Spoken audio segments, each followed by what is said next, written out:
Hello everyone, I welcome you back to my YouTube channel. My name is Dora.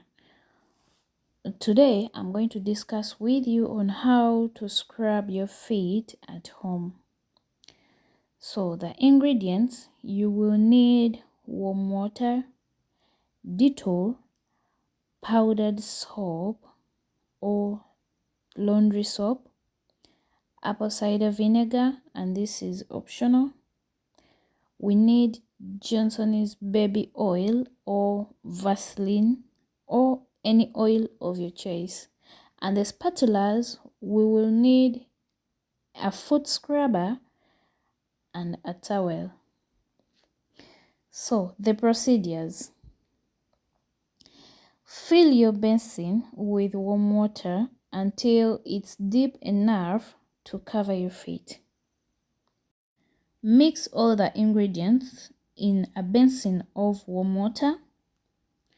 Then after, soak your feet for about 20 to 30 minutes. After completing all those minutes, you can go on and scrub your feet until the dead skin is completely off. After scrubbing your feet, go on and smear them with any oil of your choice. To me, I prefer using either Johnson's oil or Vaseline.